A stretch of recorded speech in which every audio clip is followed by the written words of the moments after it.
අයිවා පුතේ හැමෝටම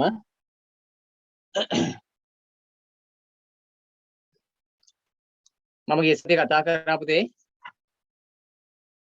පළවන ලෝක යුද්ධය පිළිබඳව. හරි නේද? ගිය සතියේ අපි කතා කරා පළවෙනි ලෝක යුද්ධය පිළිබඳව. ගිය සතියේ ආපු නැති අය අද ඉඳලා පාඩම තේරුම් ගන්න. ගිය සතියේ මම සඳහන් කරේ පළවන ලෝක යුද්ධය ආරම්භ වීම සහ එහි විකාශනය. ඒක පළවන ලෝක යුද්ධය පටන් ගත්තා යුරෝපා මහද්වීපය තුලින්. මතකයිනේ? පළවන ලෝක යුද්ධය පටන් ගන්නවා කිව්වා යුරෝපා මහද්වීපයෙන්. ඒතර යුද්ධයේ ආරම්භය සිදු වෙන්නේ යුරෝපා මහද්වීපයෙන්. යුද්ධයේ ආරම්භය යුරෝපා මහද්වීපයෙන් සිද්ධ වෙලා පස්සේ කාලේ ඒක ලෝකේ අනෙක් රටවල් වලටත් වේගෙන් ව්‍යාප්ත වෙන්න පටන් ගත්තා. පළවෙනි ලෝක යුද්ධය එංගලන්තය, ඇමරිකා එක්සත් ජනපදය, ප්‍රංශය, රුසියාව කියන මේ අති ප්‍රබල රටවල් සම්බන්ධ වෙලා අනික් පැත්තේ ප්‍රධාන පාර්ශවකරුවෝ වශයෙන් ජර්මනිය මූලිකත්වය අරගෙන ප්‍රධාන කණ්ඩායම් දෙකක් වශයෙන් සංවිධානය වෙලා යුද්ධය ක්‍රියාත්මක වුණා. 1914 ඉඳලා මතකයිනේ 1914 සිට 1918 දක්වා කාලය තුල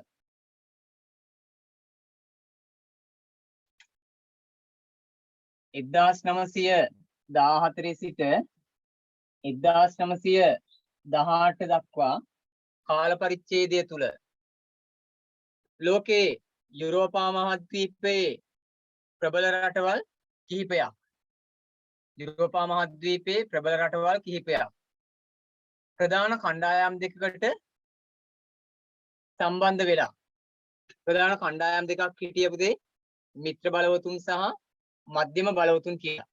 කණ්ඩායම් දෙකක් හිටියා මිත්‍ර බලවතුන් සහ මධ්‍යම බලවතුන් කියලා. එතකොට මිත්‍ර බලවතුන්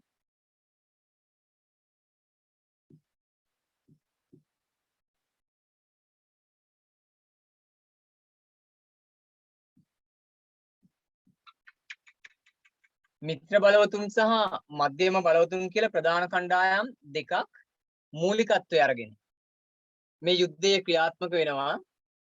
යුද්ධයට ආරම්භය ගොඩනැගෙන්නේ රටවල් දෙකක සිදුවීමක් නිසා.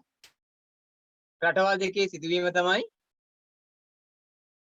ඕස්ට්‍රියාවේ අනාගත නායකයා අනාගත පාලකයා සර්බියානුවන් විසින් මරා දැමීම.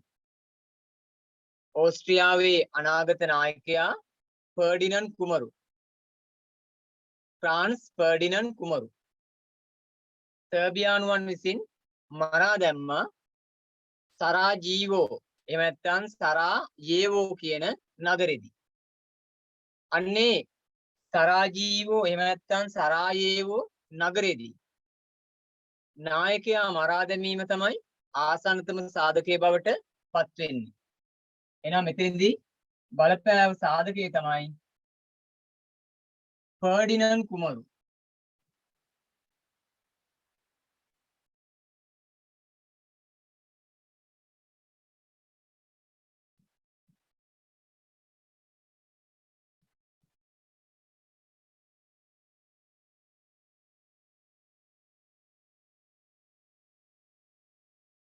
ෆර්ඩිනන්ඩ් කුමරු සහ ඔහුගේ බිරිඳ මෙන්න මේ දෙන්නා සර්බියානුවන් විසින් මරා දැම්මා.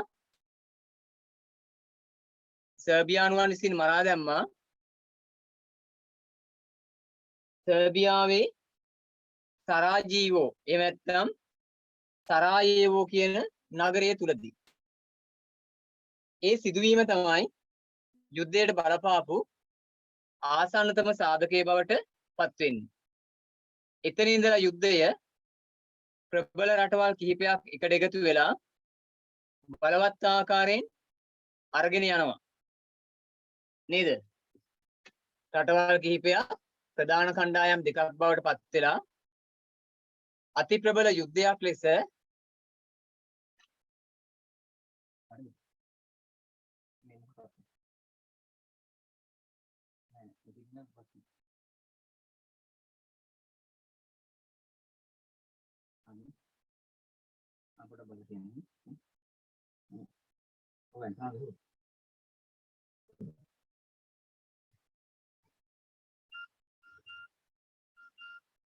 right. ඒතර ප්‍රධාන කණ්ඩායම් දෙකක් පුතේ.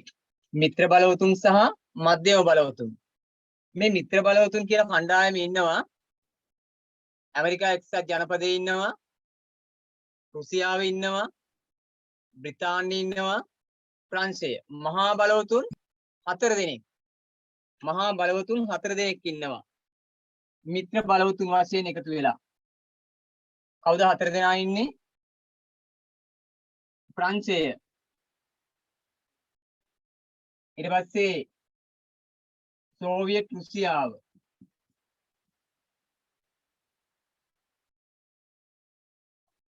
සෝවියට් රුසියාව. ඇමරිකා එක්සත් ජනපදය.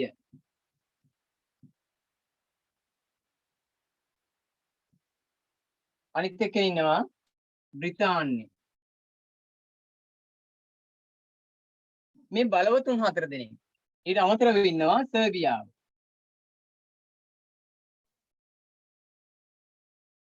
සර්බියාව. ඊට පස්සේ ඉන්නවා මධ්‍යම බලවතුන්.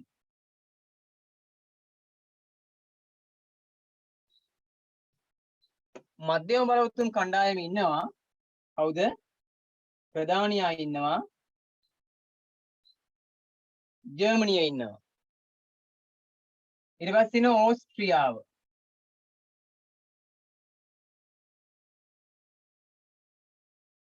ඕස්ට්‍රේලියාව නෙමෙයි ඕස්ට්‍රියාව. ඕස්ට්‍රියාව ඉන්නවා. ජර්මනිය, ඕස්ට්‍රියාව,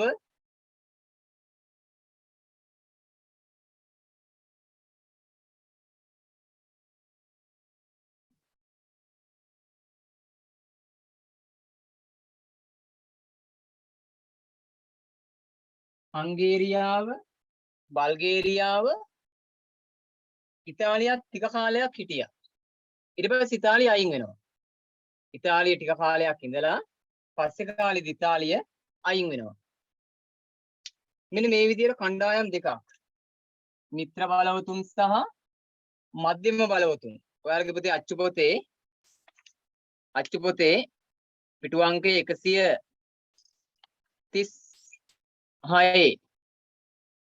136 පිටුවේ මේ කණ්ඩායම් දෙක දාලා තියෙනවා.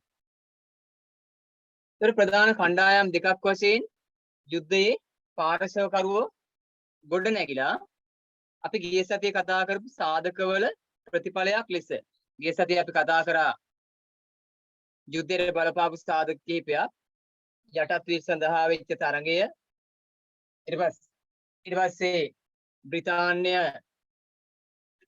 කියන රට මේ යටත් විජිත වෙනුවෙන් විරුද්ධ වුණා. ඇයි බ්‍රිතාන්‍යයන් සතු යටත් විජිත ජර්මනිය අල්ල ගන්න පටන් ගත්තා.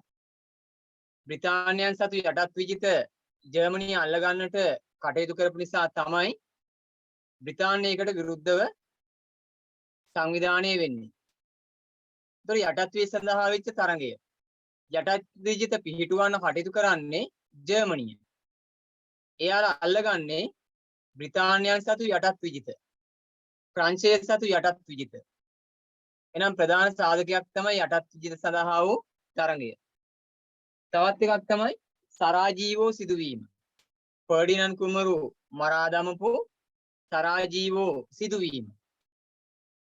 තවත් සාධකයක් බවට පත් වුණා ජර්මනිය අධිරාජ්‍යවාදී ප්‍රතිපත්තියක් අනුගමනය කිරීම. ජර්මනිය අධිරාජ්‍යවාදී දැඩි ප්‍රතිපත්තියක් ආක්‍රමණශීලී ප්‍රතිපත්තියක් අනුගමනය කිරීම. මෙන්න මේ සාධක කිහිපයක් මත ආරම්භ වුණා පළවන ලෝක යුද්ධය.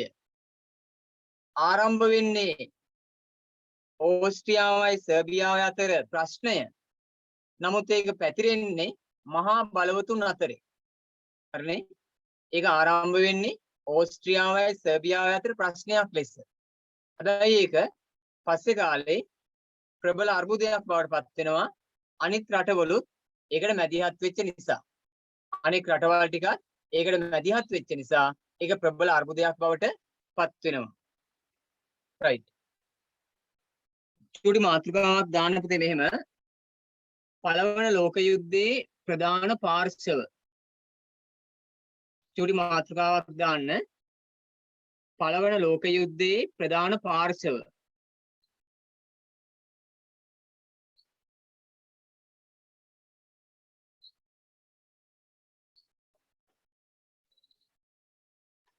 පළවන ලෝක යුද්ධයේ ප්‍රධාන පාර්ශව.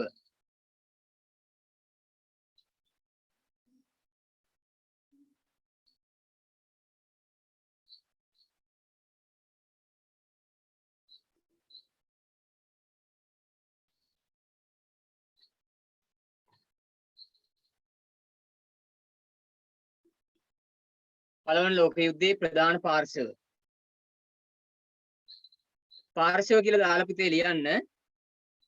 136 පිටුවේ තියෙනවා ඒ පාර්ශවකරුවන් කණ්ඩායම් දෙක. 136 පිටුවේ.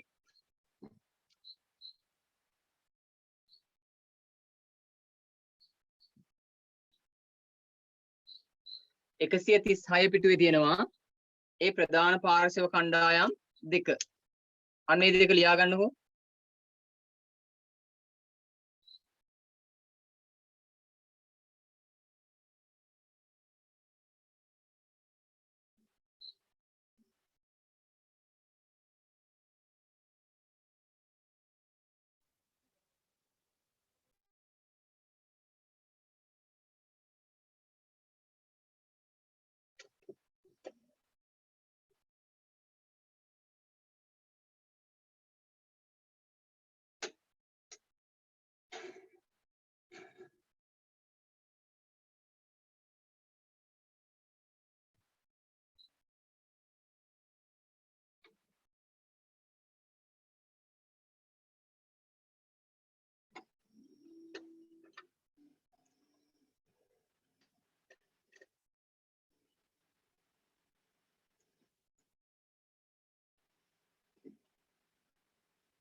හරිද පුතේ ලියලා ඉවරද? ඔක්කොම ලියාගත්තද පුතේ?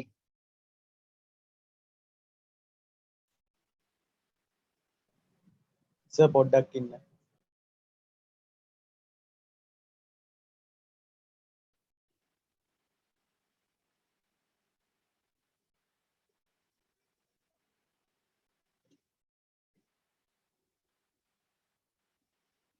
ඉවර වෙලා කියන්න.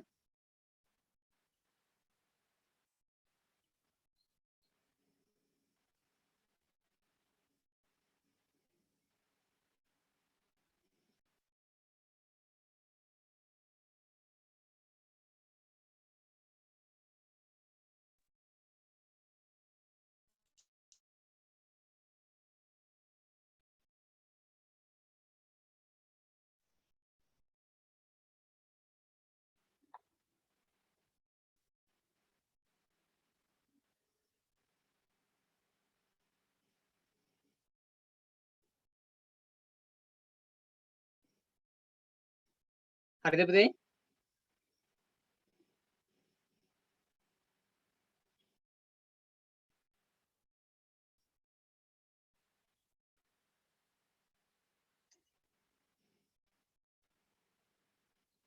ඉවරද? හරි සර් ඉවරයි. right. හැමෝම ලියාගත්තේ නේද පුතේ? ඔව් සර්. right.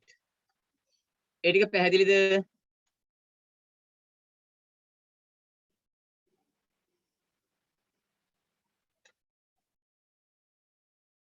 පුතේ මම කියනේ හොඳට ඇහෙනවද? පැහැදිලිව ඇහෙනවද? කැඩි කැඩිද ඇහෙන්නේ? නෑ සර් පැහැදිලිව ඇහෙනවා. ඇහෙනවනේ. right. ගිය සතියට වඩා පැහැදිලි බව වැඩිද අඩුද? එහෙමමද?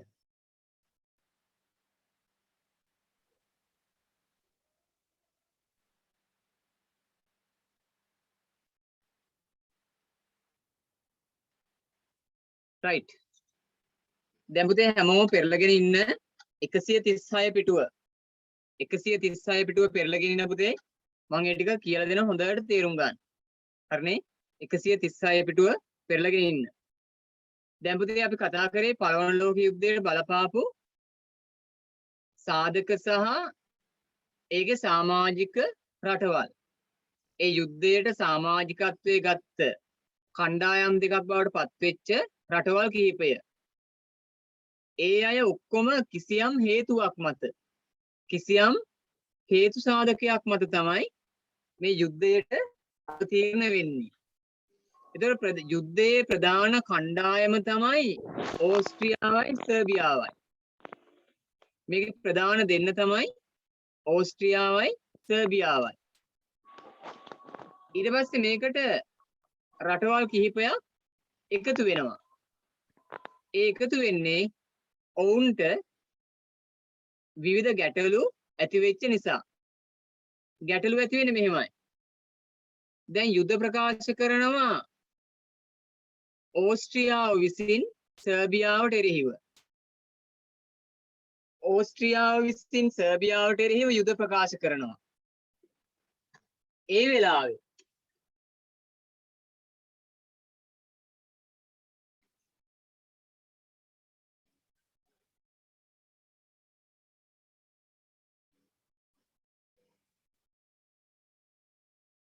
හොඳට තේරුම් ගන්න පුතේ අපි මේ ඉන්නේ සාමාන්‍ය පෙළ විභාගයේ පෙනෙන මානයේ ලොකු බලාපොරොත්තුවක් ඇතිව ඔයාලගේ දෙමාපියන්ගේ එකම බලාපොරොත්තුව තමයි මේ වෙනකොට ඔබ සාමාන්‍ය පෙළ විභාගයෙන් සමත් කිරීම. ඔයාලගේ දෙමාපියන්ගේ මේ වෙනකොට තියෙන ලොකුම බලාපොරොත්තුව තමයි සාමාන්‍ය පෙළ විභාගයෙන් දරුවෝ ටික සමත් කරගන්න එක. ඒ නිසා අන්නේ දෙමාපියන්ගේ බලාපොරොත්තුව ඉටු කරලා දෙන්න හැම දරුවෙක්ම හොඳට පාඩම අහගෙන ඉන්න තේරුම් ගන්න. පන්ති අවසන් වෙනකන් ඒ පාඩමේ රැඳී සිටීමෙන් හොඳට පාඩම තේරුම් ගන්න. ඒ මුණාට පස්සේ පුතේ මේකේ කිසි ගැටලුවක් නෑ අපිට. ඒකෙන් ලෝක සංග්‍රාම කියන මාතෘකාවෙන් අහන ප්‍රශ්නෙට සාර්ථක පිළිතුරක් ලියන්න පුළුවන්. ලෝක සංග්‍රාම කියන මාතෘකාවෙන් අහන ප්‍රශ්නෙට සාර්ථක පිළිතුරක් ලියන්න පුළුවන්. ඒ නිසා හැම කොටසක්ම හොඳින් තේරුම් ගන්න. මෙන්න වෙන වැඩේ. මොකද්ද වෙන්නේ? මුලින්ම අර සරාජීවෝ සිදුවීම නිසා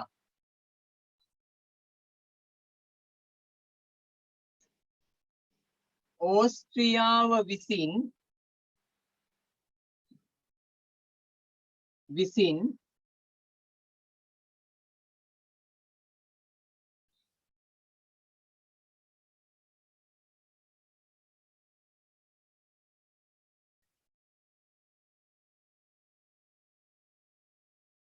සර්බියාවට එරෙහිව යුද ප්‍රකාශය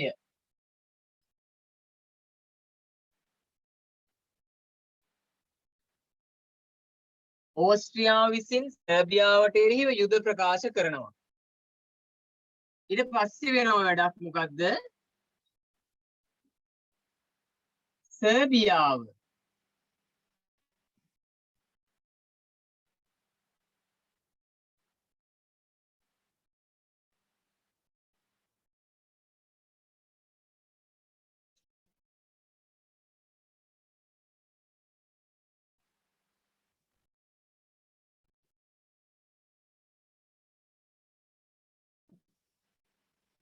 ඕස්ට්‍රියාව විසින් සර්බියාවට එරෙහිව යුද ප්‍රකාශ කරනකොට සර්බියාව ඒකට බය වෙලා සර්බියාවේ මිතුරෙක් තමයි රුසියාව.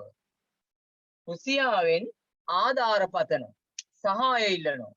ඕස්ට්‍රියාව අපිට ගහන්න හදන්නේ ඒකට අපිට මුහුණ දීම සඳහා රුසියාවෙන් උදව් ඉල්ලනවා.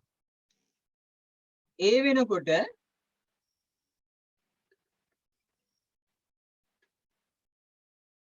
රුසියාව සහ ජර්මනිය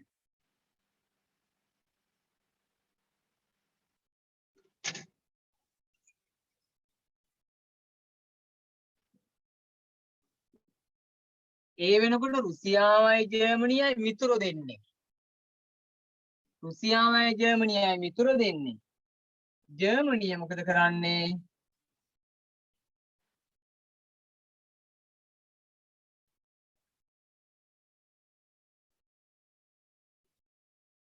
ජර්මනිය විසින් රුසියාවට කියනවා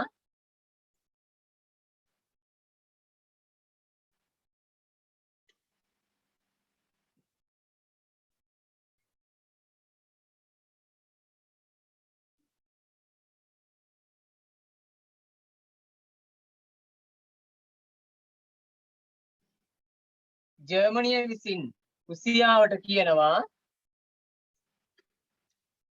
ආධාර උදව් දෙන්න එපා. සර්බියාව කරලා තියෙන්නේ වැරදි වැඩක්.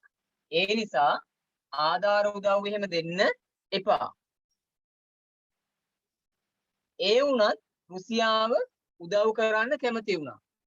රුසියාව උදව් කරන්න කැමති වෙනවා.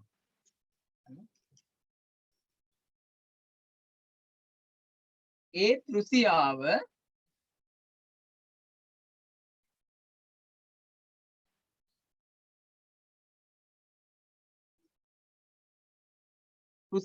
ඒත් උදව් කරපු නිසා ජර්මනිය විසින් ඕස්ට්‍රියාවට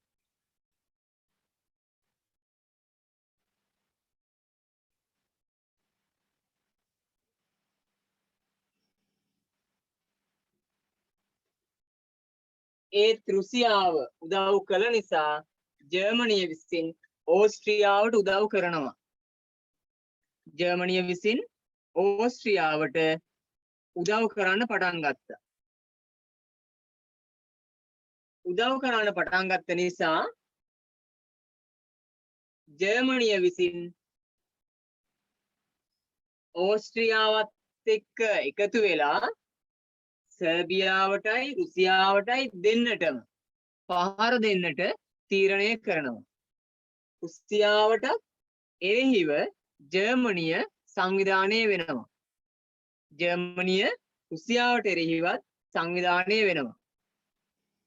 ඊට පස්සේ තව වැඩක් වෙනවා. මොකද වෙන්නේ? මේ වෙනකොට ප්‍රංශයයි රුසියාවයි යාළුවෝ. ඔන්න ඊළඟ කතාව බලන්නකෝ.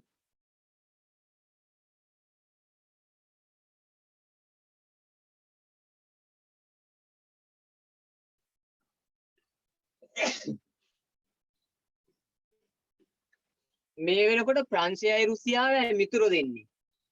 ප්‍රංශයයි රුසියාවයි මිතුරු දෙන්නේ. ප්‍රංශයයි රුසියාවයි මිතුරු දෙන්නෙක් නිසා ජර්මනිය රුසියාවට ගහනකොට ප්‍රංශයත් රුසියාවට උදව් කරයි කියලා ජර්මනියට හිතුණා. ජර්මනියට හිතිලා ජර්මනිය ප්‍රංශයටත් ගහනවා. මේ වෙලාවේ මිතුරන් නිසා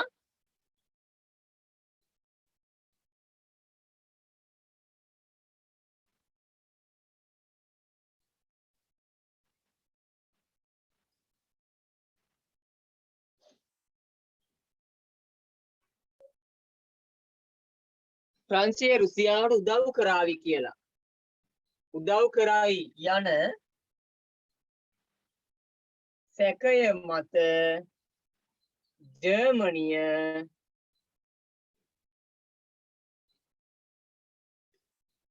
ප්‍රංශයටද පහර දෙයි.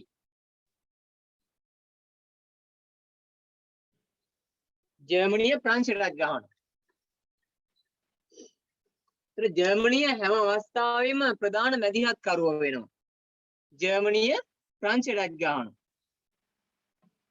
ප්‍රංශයට ගහන්න ජර්මනිය යන්නේ බෙල්ජියම හරහා.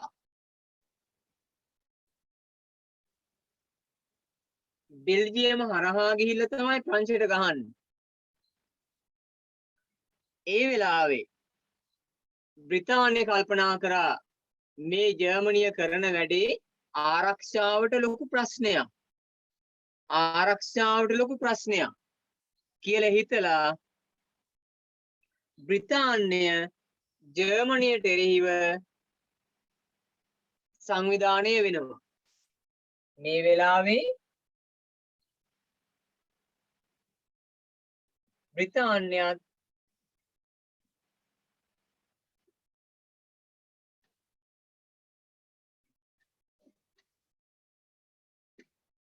ජර්මනියට විරුද්ධ වෙනවා.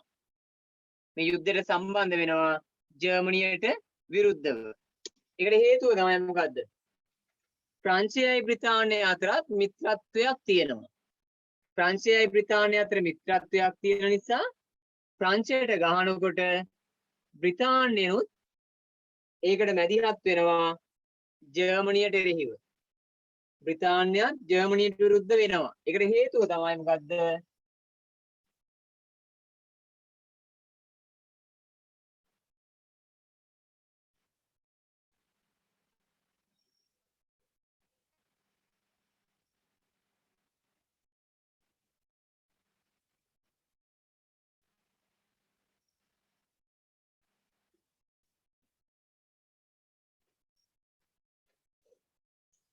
බ්‍රිතාන්‍යත් ජර්මනියට විරුද්ධව එයි.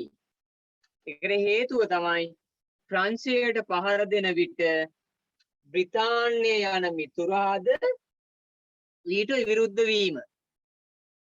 බ්‍රිතාන්‍ය කියන මිතුරත් ඒකට විරුද්ධයි. ප්‍රංශයට පහර දෙන එකට විරුද්ධයි බ්‍රිතාන්‍යයන්.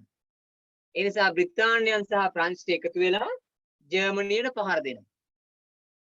මෙන්න මේ විදියට ජර්මනිය ප්‍රධාන බලවතෙක් වශයෙන් පළවන ලෝක යුද්ධයේදී ක්‍රියාත්මක වුණා. පළවන ලෝක යුද්ධයේදී ජර්මනිය ප්‍රධාන බලවතෙක් වශයෙන් ක්‍රියාත්මක වෙනවා. දැන් මේකට ආසන්න හේතුව තමයි ඕස්ට්‍රියාවයි සර්බියාව අතර ප්‍රශ්නේ. ඕස්ට්‍රියාවයි සර්බියාව අතර ප්‍රශ්නේ තමයි ආසන්න. දැන් යන්නේ වෙන සිදුවීම් ටික. මොනවද සිදුවීම්? එයාලට උදව් කරපු අය මේකේ ප්‍රධාන කණ්ඩායම් බවට පත් වෙලා තියෙනවා. මේ පොඩි ළමයි දෙන්නෙක්ගේ සිදුවීමක් වගේ. ඕස්ට්‍රියාවයි සර්බියාවයි කියන්නේ පොඩි දෙන්නෙක්. පොඩි දෙන්නාගේ සිදුවීම් වලට ලොකු අය මැදිහත් වෙලා. පොඩි දෙන්නාගේ සිදුවීම් වලට ලොකු අය මැදිහත් වෙලා. එහෙම දේවල් පුතේ සාමාන්‍යයෙන් පාසල් ජීවිතය තුලත් දකින්න පුළුවන්. පාසල් ජීවිතේ දැන් අපි පාසලේ වැඩ කරනකොට පාසල් ගුරුවරයෙක් වශයෙන් අපිටත් මේ වගේ දේවල් අත්දැකීම් තියෙනවා. ළමයි දෙන්නෙක් පොඩි හේතුවක ඉස්කෝලේ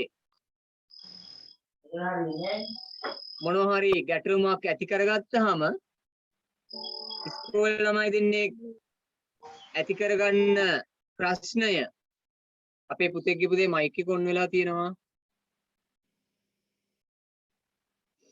පාසල් ළමුන් දෙන්නෙක් ඇති කරගත්ත ප්‍රශ්නය පාසලෙන් පිටට ගිහිල්ලා ගෙදර දෙමාපියන්ට කිව්වොත් මොකද වෙන්නේ? ප්‍රශ්නේ මොකද්ද කියලා හොයන්නේ නැහැ. දෙමාපියෝ කණ්ඩායම් වශයෙන් එකතු වෙලා අරගල කරනවා. ඒක නිසා ළමයිට හැමදාම කියනවා මොකද්ද? පාසලේ ගැටලු පාසලෙන් විසඳ ගන්න පාසලෙන් පිටට ඒව ගෙනියන්න එපා. පාසලෙන් පිටතට ගෙනිච්චට පස්සේ ගැටලුවට හේතුව සොයන්න දෙපාර්ශවය ගැටුම් ඇති කරගනවා. පොඩි ගැටලුවක් වෙන්න පුළුවන් ළමයි දෙන්න අතරේ. නමුත් ඒක ගමට ගියාට පස්සේ දෙමාපියන්ට ගියාට පස්සේ මහා ජීවිත විනාශ සිදුවෙන ගැටුම් බවට පත් වෙනවා. හරිනේ? පාසල් ජීවිතය තුළ, පාසල් කාලය තුළ, පාසල් භූමිය තුළ ඇතිවන ගැටලු ගමට ගෙනිච්චොත්, ගෙදරට ගෙනිච්චොත් ඒකෙන් මහා විනාශයක් සිද්ධ වෙන්න පුළුවන්. නිසා ළමයට හැමදාම කියන මොකද්ද? පාසලේ තියෙන ප්‍රශ්න පාසල් භූමියෙන් පිටතට ගෙනියන්න එපා. පාසලෙන් ඒවා විසඳ ගන්න පුළුවන්. ඒ වගේ වැඩක් තමයි මේ වෙලා තියෙන්නේ. ළමයි දෙන්නෙක් වගේ ඉන්න ඕස්ට්‍රියාවයි සර්බියාවයි පොඩි දෙන්නෙක් වගේ. ඒ ප්‍රශ්නෙට එයාලගේ යාළුවෝ මැදිහත් වුණා. දැන් ඔයාලගේනේ පාසල් ජීවිතය තුළ සමහර වෙලාවට ඔයාලගේ ප්‍රශ්න වලට මැදිහත් වෙනවා ගමේ යාළුවෝ නේද? ගමේ යාළුවෝ ඉස්කෝලේ ඇරෙන වෙලාවට, පන්ති ඇරෙන වෙලාවට, එක එක ස්ථානවලට ඇවිල්ලා ප්‍රශ්නේ ඇති කරගත්ත කෙනා නෙවෙයි වෙන කට්ටිය තමයි මැදිහත් වෙලා තර්ජන කරලා නේ මහා විනාශයන් වලට යන්නේ. අන්න එහෙම වෙන්න බෑ. දැන් මේ ලෝක යුද්ධය ඇති වෙන්නේ අන්න එහෙම සිදුවීමක් නිසා. පොඩි සිදුවීමක් ප්‍රබල සිදුවීමක් බවට පරිවර්තනය වෙලා ගියා. අන්තිමට ඒ දෙන්න නෙමෙයි මේ අය තමයි විශාල විනාශයන් වලට ලක් වෙලා තියෙන්නේ. එකෙන් ප්‍රධාන වරදකරුවෝ බවට පත් වුණා ජර්මනිය. ජර්මනිය සෑම විටම විප්ලවකාරී විදියට යුද්ධයට අවතීර්ණ වුණා. හිතුවක්කාරී ලෙස සෑම අවස්ථාවකදීම තමන්ගේ අවිබලය ඇඟේ හයිය භාවිතා කරා. ඒක නිසා යුද්ධය අති බිහිසුණු විදියට පැතිරෙන්නට පටන් ගත්තා. ජර්මනිය විසින් අනෙක් රටවල් වලට සතුරන්ට පහ දෙනකොට ගොඩබිමෙන් ගිහින් පහර දෙනවා, මුහුදෙන් ගිහිල්ලා පහර දෙනවා. ගොඩබිමෙන් ගිහිල්ලා පහර දෙනවා, මුහුදෙන් ගිහිල්ලා පහර දෙනවා. මුහුදෙන් යන්නේ සබ්මැරීන යොදාගෙන නොපෙනෙන්න ගිහිල්ලා නැව් වලට පහර දෙනවා. දින 4 අච්චුපතේ දාලා තියෙන පුතේ සෑම නැව් 4න් එකක්ම වාගේ ජර්මනිය විසින් සබ්මැරීන් වලින් ගිල්වා දමන ලදී. නැව් 4කට එකක්. ජර්මනිය ආසන්න උතුරු මුහුදේ නැව් යනකොට ජර්මනිය විසින් සබ්මැරීන යොදාගෙන ඒවා විනාශයට පත් කරනවා. නැව් 4කින් එකක් වෙන්න. නැව් 100ක් විතර යන කාලයක් වුණොතින් එයින් 25ක්ම විනාශ කරලා ගොඩබෙන් මහා විනාශයන් සිද්ධ කරා. අන්නේ විදියට යුද්ධය අති ප්‍රබල ලෙස යුරෝපය පුරා පැතිරෙනවා. සබ්මැරීන යොදාගෙන පුතේ මෙයාලා නැව් විනාශ කරනකොට එක අවස්ථාවක තවත් සිදුවීමක් වෙනවා. මොකද සිදුවීම? බ්‍රිතාන්‍ය මගීන් රැඟත් ඇමරිකානු නැවක්. බ්‍රිතාන්‍ය මගියෝ ටිකක් පටවගත්ත ඇමරිකානු නැවක් උතුරු මුහුදේ යනකොට ජර්මනිය ඒකටත් ගැහුවා. ජර්මනිය ඒකටත් ගැහුවා. ඇයි ඒ? එයාලා හැම විටම දකින්නේ මෙතන යන නැව් මේ යන්නේ මහා බලවතුන්ගේවා. මහා බලවතුන්ගේවා. අනේ නිසා ඒ නැවටත් පහර දීලා ඒක විනාශ කරා. ඇමරිකා එක්සත් ජනපදය මුලදී යුද්ධයට ආවේ නැහැ. මෙන්න මේ උතුරු මුහුදේදී විශාල නැවක් ගිල්වා දැම්මා. පහර දීලා විනාශ කරලා ඒක ගිල්වා දැම්මා. ලුසිටානියා කියන නෞකාව. ලුසිටානියා කියන නෞකාව ගිල්වා දැමීමත් එක්ක ඇමරිකාව හිතුවා මේ ඇමරිකාවට විරුද්ධව ජර්මනිය ක්‍රියාත්මක වෙන අවස්ථාවක්. මේ ඇමරිකාවට ගහපු අවස්ථාවක් කියලා ඇමරිකාව හිතුවා. ඇමරිකාවත් මොකද වෙන්නේ? ජර්මනියට එරෙහිව සංවිධානය වෙනවා. එතකොට ඇමරිකා එක්සත් ජනපදයත් සංවිධානය වුණා ජර්මනියේ විරුද්ධවාදී කණ්ඩායමේ සමාජිකයෙක් ලෙස. ඇමරිකාව මුලදී පුතේ යුද්ධයකට සම්බන්ධ වෙන්නේ නැතුව මධ්‍යස්ථව හිටියා. පස්සේ මෙන්න මේ ජර්මනිය විසින් කරපු වැඩේ නිසා ජර්මනිය විසින් ලුසිටානියා නෞකාවට පහර දීලා විනාශ කරපු නිසා ඇමරිකානුව හිතුවා මේ අපිට එරෙහිව කරපු වැඩක්. මේක මේ අපිට එරෙහිව කරපු වැඩක්. ඒ නිසා ජර්මනියට පහර දෙන්නට ඕනේ කියලා ඇමරිකාවත් ජර්මනියේ විරුද්ධවාදියෙක් වශයෙන් නැගී සිටිනවා. අන්නේ විදියට ඇමරිකාවත් මේ ලෝක සංග්‍රාමයට සම්බන්ධ වෙනවා. ඒ ටික පැහැදිලිද පුතේ හැමෝටම? පැහැදිලිද පුතේ? ඔව් සර්. ඔව්. පැහැදිලි මදි කෙනෙක් ඉන්නවද?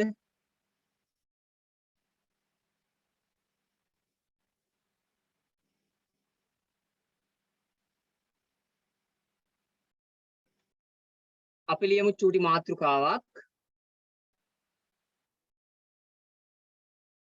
පළවන ලෝක යුද්ධයේ පැතිරීම. චූටි මාතෘකාවක් දාන්න. පළවන ලෝක යුද්ධයේ පැතිරීම.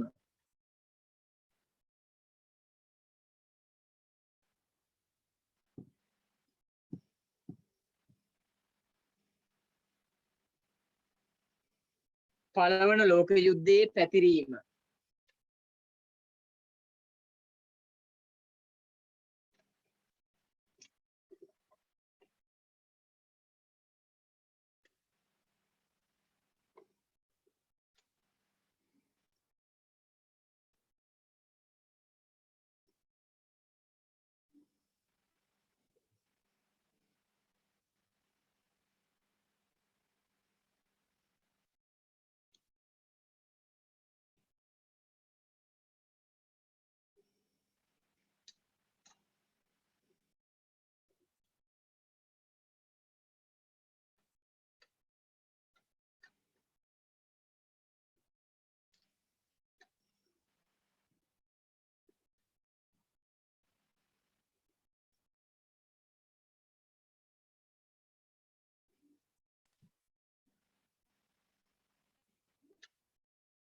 පුතේ තරු ලකුණු දාලා මෙහෙම ලියා ගන්නකෝ. ඔබ පුතේ කියන්න.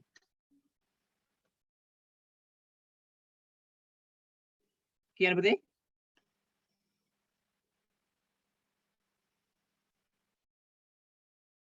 සර්කින් එක පොඩ්ඩක් කියවනවාද? තරු ලකුණු දාලා ලියා ගන්න පළවෙනි එක. ඕස්ට්‍රියාව විසින්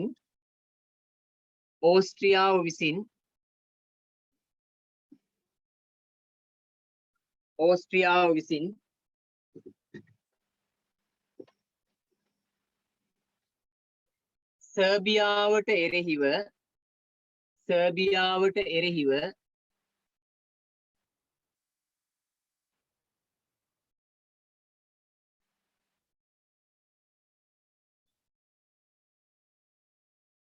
යුද ප්‍රකාශ කරයි. ඕස්ට්‍රියාව විසින් සර්බියාවට එරෙහිව යුද ප්‍රකාශ කරයි.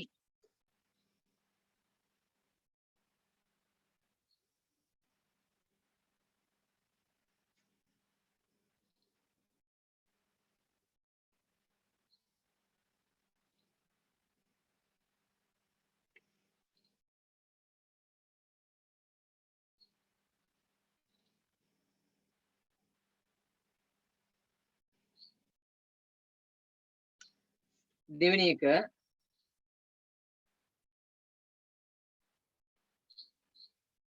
සර්බියාව තම මිතුරෙකු වූ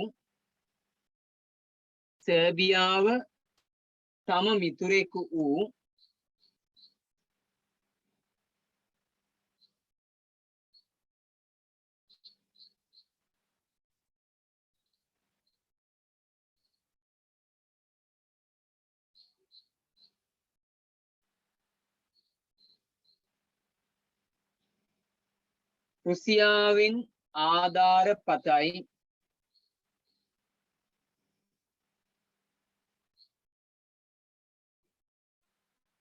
රුසියාවෙන් ආධාර පතයි.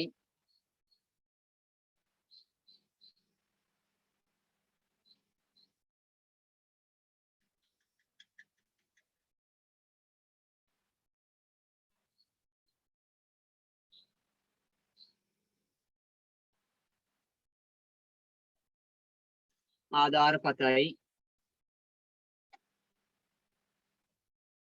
තුන්වෙනි එක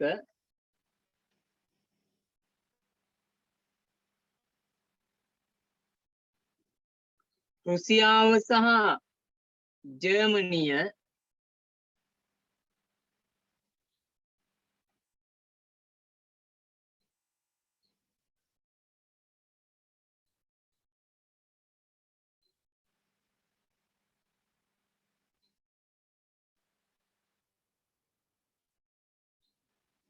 මිතුරන්ය.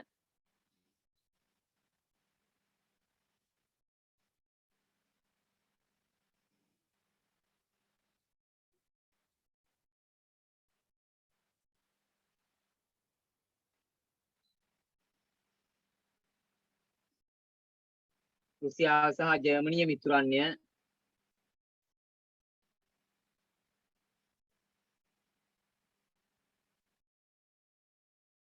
ජර්මනිය විසින් රුසියාවට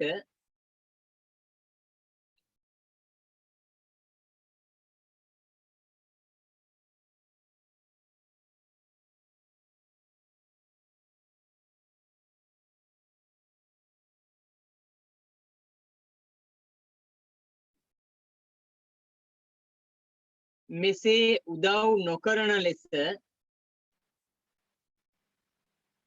ජර්මනිය විසින් රුසියාවට මෙසේ උදව් නොකරන ලෙස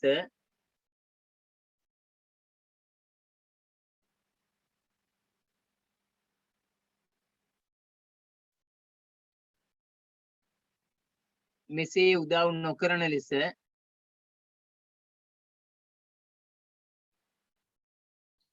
පවසයි.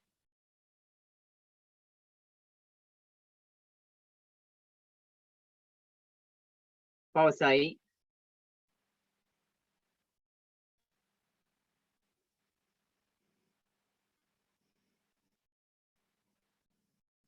එහෙත් ඊළඟ එක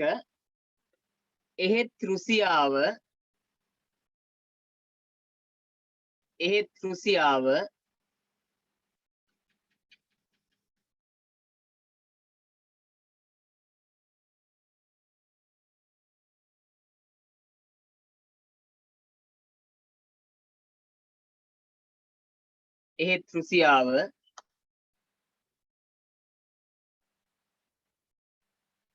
ඕස්ට්‍රියාවට උදව් කළ නිසා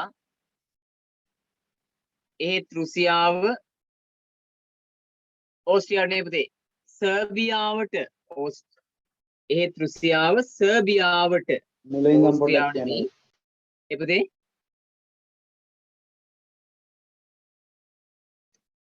එහෙත් රුසියාව සර්බියාවට උදව් කළ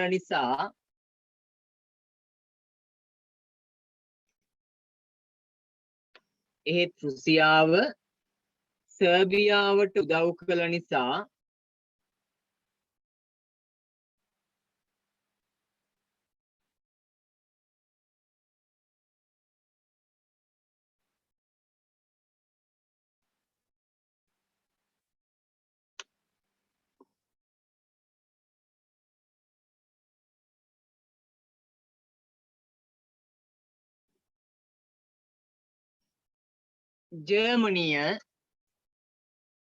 ජර්මනිය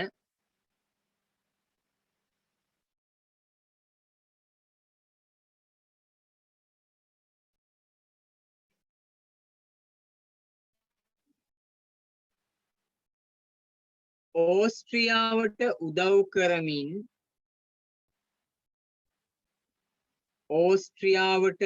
කරමින්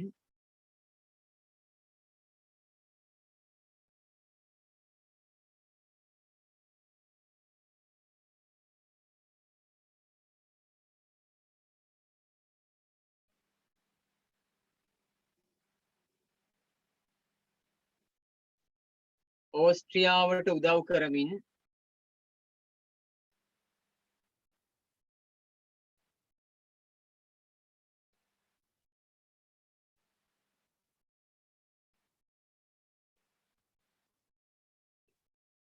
රුසියාවට එරෙහිවද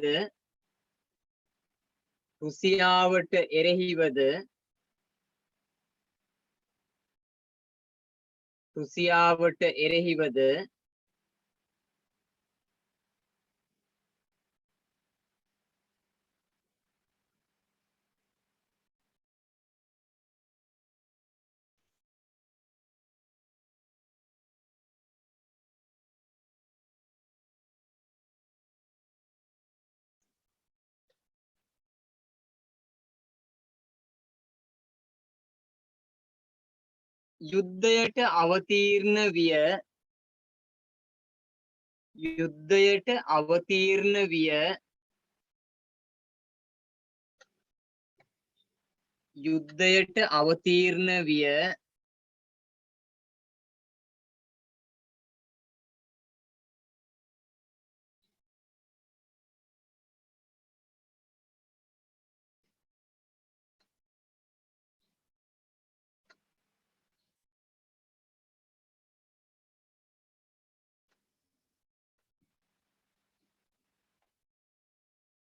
ඊළඟ එක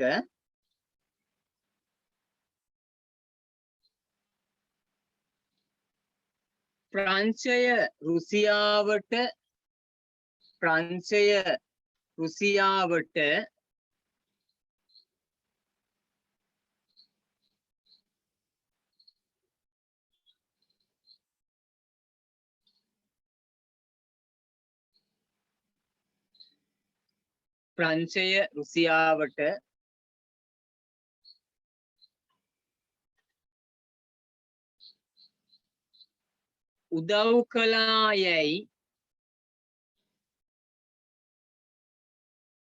උදව් කළා යැයි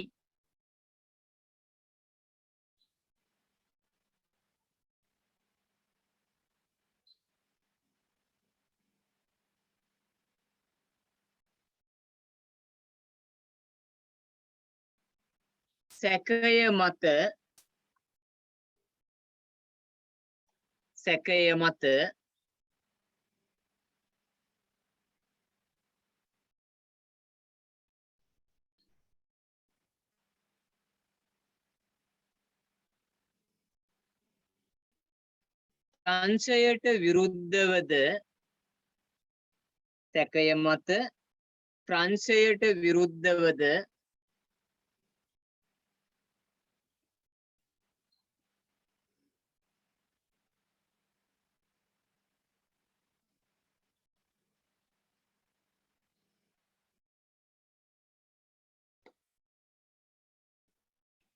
ප්‍රංශයට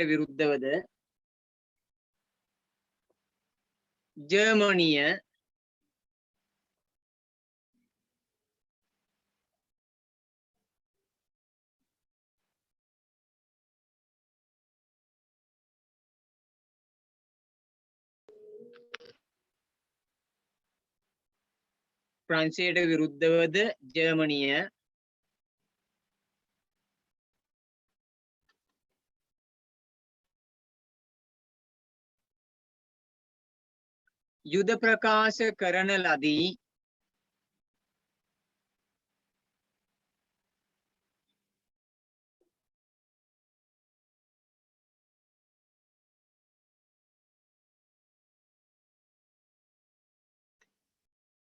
යුද ප්‍රකාශ කරන ලදී.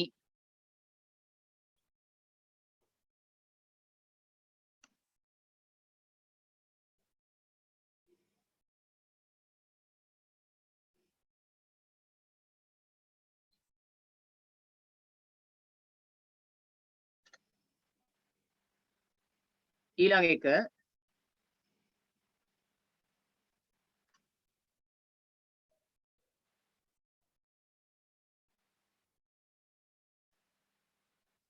ජර්මනිය මෙසේ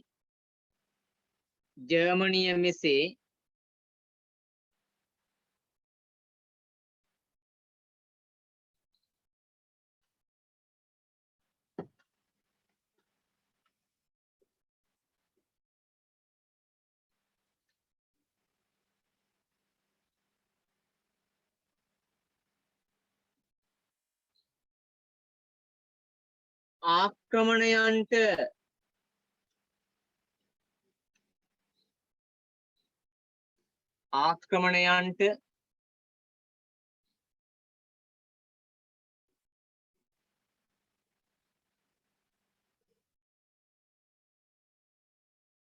පහර දීම් වලට ආක්‍රමණයන්ට පහර දීම් වලට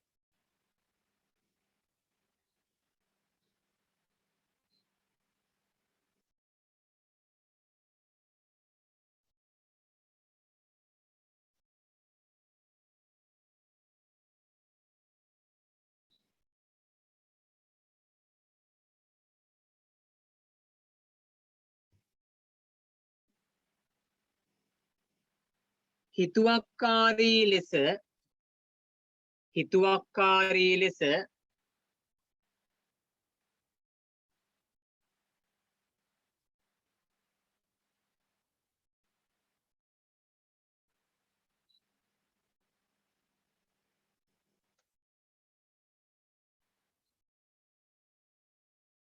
යොමු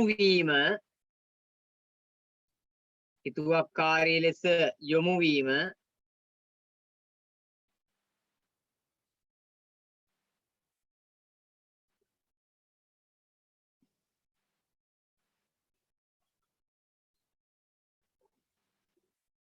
බ්‍රිතාන්‍යයන්ටද තර්ජනයක් වූ නිසා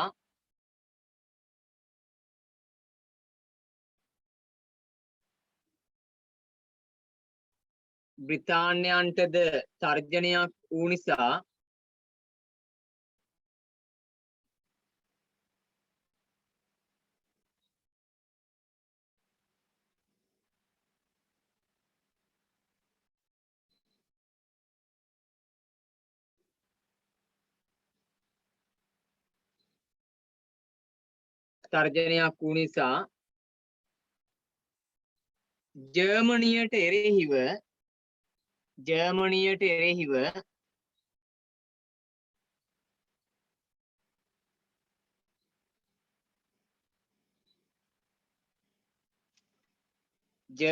එරෙහිව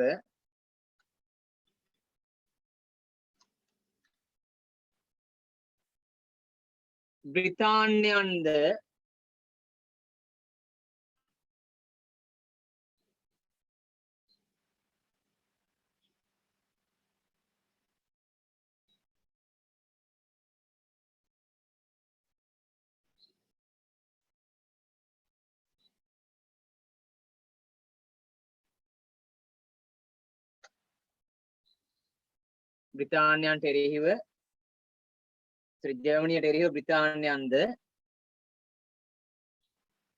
මිත්‍ර බලවතුන්ට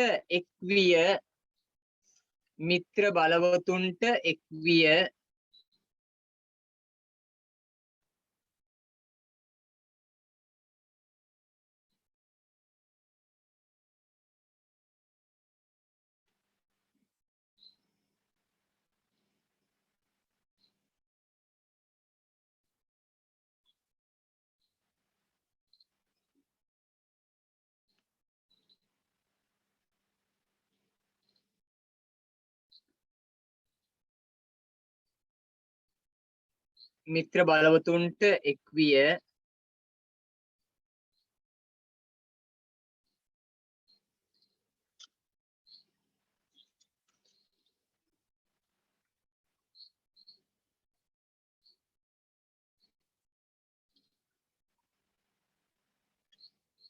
ඊළඟ එක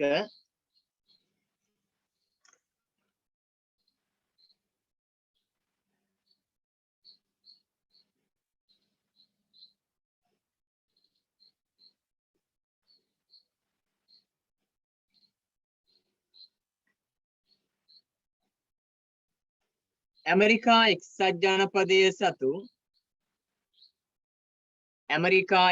ජනපදය සතු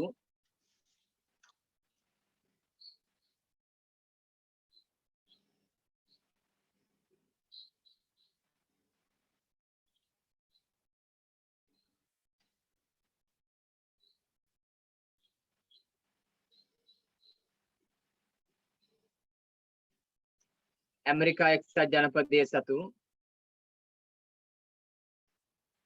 ලුසිටානියා නම් නැව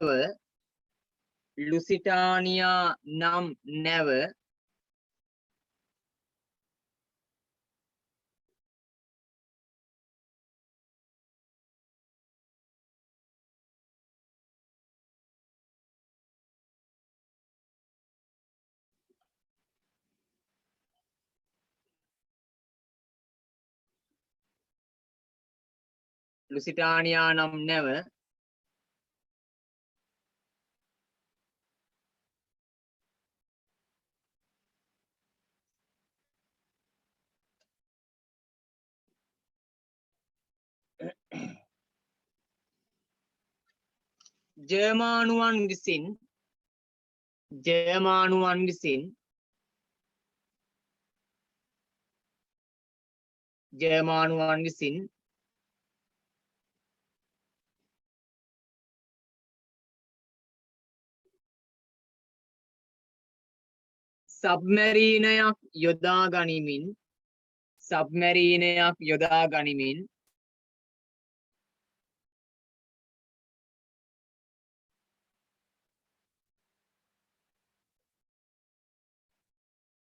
සබ්මැරීනයක් යොදා ගනිමින්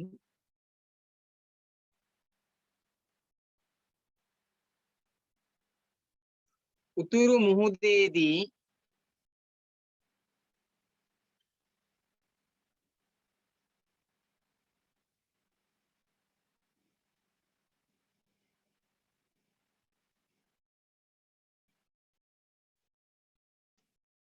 මුහුදේදී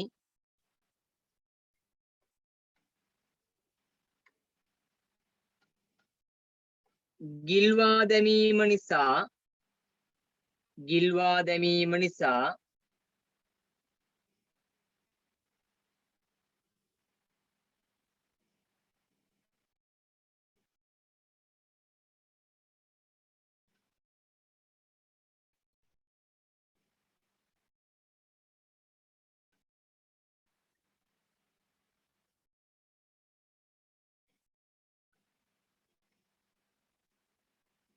ඇමරිකා එක්සත්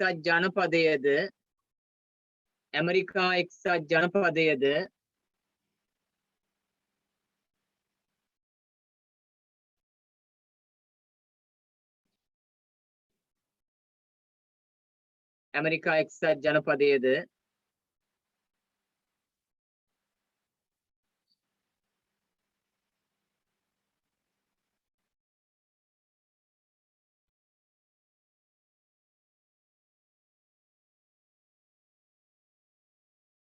මිත්‍ර පිලට එකතු වී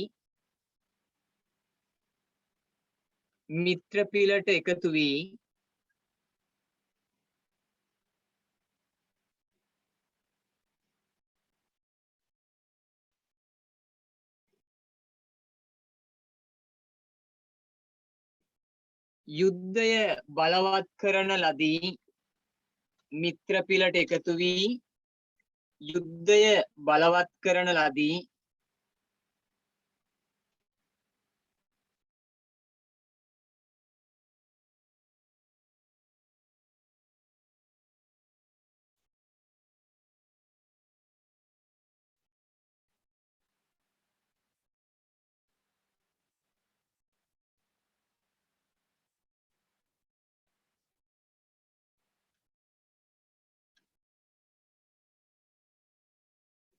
right ඔන්න ඔය විදියට පුතේ යුද්ධය ආරම්භ වුණා ඔය විදියට අති බිහිසුණු ලෙස යුද්ධය ආරම්භ වුණා මේක යුරෝපා රටවල් වල ආරම්භ වුණාට පුතේ බ්‍රිතාන්‍යයන් සතු යටත් විජිත ලෝකයේ පුරාම තියෙනවා කියන්නේ ඒ රටවල් වලටත් මේ යුද්ධය පැතිරෙනවා බ්‍රිතාන්‍යයන් සතු යටත් විජිත තියෙනවායි කියන්නේ ඒ රටවල් වලටත් මේක පැතිරෙනවා මොකද බ්‍රිතාන්‍යයන්ට ගහනවා වෙනුවට යටත් විජිත රටවල් වලට ගහනවා බ්‍රිතාන්‍යයට ගහනවා වෙනුවට යටත් විජිත රටවල් වලට ගහනවා අපිට දෙවන ලෝක යුද්ධයේදී ඒක හොඳටම පේනවා අපිටත් ගහන්න කටයුතු කරා ඇයි එතකොට අපේ රට බ්‍රිතාන්‍යයට යටත් වෙලානේ. ඒ කාලේ තමයි යුද්ධේ. ඒතර බ්‍රිතාන්‍යයන්ට ගැහුවා වගේ තමයි අපිට ගැහුවාම. ඇයි යාළුවගේ යටත් විජිතයක් නේ අපි.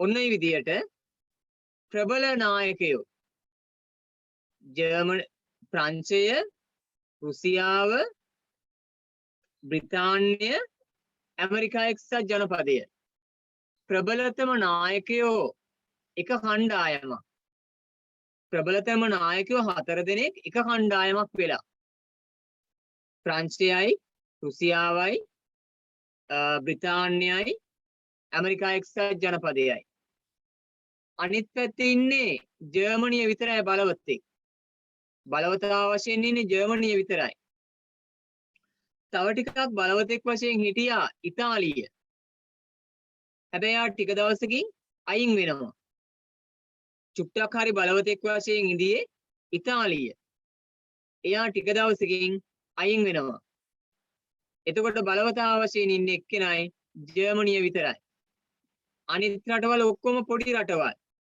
ඕස්ට්‍රියාව කියන්නේ මහා යුද ශක්තියක් තියෙන රටක් නෙමෙයි හංගේරියාව බල්ගේරියාව තුර්කිය මේ රටවල් මහා අතිනවීන යුද ආයුධ තියෙන රටවල් නෙමෙයි හැබැයි බ්‍රිතාන්‍ය ගත්තට පස්සේ අතිනවීන යුද ආයුධ ඇයි මේ යුද්ධයට පෙරනේ කාර්මික විප්ලවය ඒතර කාර්මික විප්ලවයෙන් ඒ තාක්ෂණයෙන් නවීන යුද අවිආයුධ නිෂ්පාදනය වෙනවා ඇමරිකාවෙත් එහෙමයි අතිනවීන යුද අවිආයුධ යුද්ධ කාලෙදී ආහාර ගැනීම සඳහා ඕනතරම් ආහාර විවිධ වූ පහසුකම් තිබිච්ච නිසා යුද්ධයේ ප්‍රධාන කණ්ඩායමට මිත්‍ර පාර්ශවයට ගැටලුවක් නැහැ ඕනතරම් දේ තියෙනවා හැබැයි අනිත් පැත්තේ ඉන්නේ ජර්මනිය විතරයි ජර්මනියේ ඉන්නේ පොඩි රටවල් ටිකක් එක්ක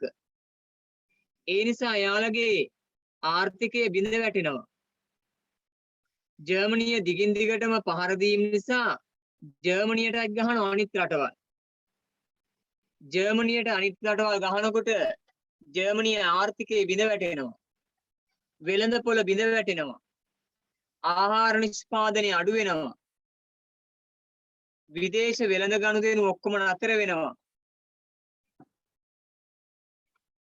ආහාර ටික රටේ හිග වෙනවා හමුදාව පාලනයෙන් ටික ටික ගිලිහෙනවා අන්න එතකොට මහ ජනතාව ජර්මන් රජයට ජර්මන් අධිරාජ්‍යයට විරුද්ධ වෙනවා ඇයි ජර්මන් අධිරාජ්‍යයා කරන්නේ යුද්ධ කරන එක රටේ මහා ආහාර සාගතයක් රටේ මහා ආර්ථික ගැටලු අන අපේ රටේ වගේ දැන් අපේ රටෙත් එහෙමයි අපේ පාලන උන්වහන්සේලා එක්කෙනෙක්වත් නැහැ පාලන උන්දලා කවුරුවත් නැහැ රටේ ජනතාව ඇතුලෙන් අඬ සියලු අවශ්‍යතා ඉෂ්ට කරගනවා රෑ නිදාගෙන උදේ නැගිටිනකොට මොනවා හරි භාණ්ඩයක මිල වැඩි වෙලා තියෙන්නේ මොනවා හරි භාණ්ඩයක මිල වැඩි වෙලා ඊයේ රෑ නිදාගත්ත කිරි පිටි පැකට් එකේ සාමාන්‍ය මිල අද උදේ නැගිටිනකොට ඒක වැඩි වෙලා හෙට උදේ නැගිටිනකොට තව මොනව වෙලා තියෙයිද දන්නේ සහල් මිල දවස ගානේ වැඩි වෙනවා ඔන්න ওই තත්ත්වය තමයි ජර්මනියේ එදා එහෙනම් ඉදිරියේ අපේ රටෙත් ඒ වගේ ජර්මනියක් වගේ හැදෙන්න හදන්න දැඩි ආර්ථික පීඩනයක් නේද දැඩි ආර්ථික පීඩනයක් සෑම භාණ්ඩයකම මිල එදා තීරණය වෙන්නේ පැවරුණු මිලක් නෙමෙයි තියෙන්නේ එදා නේද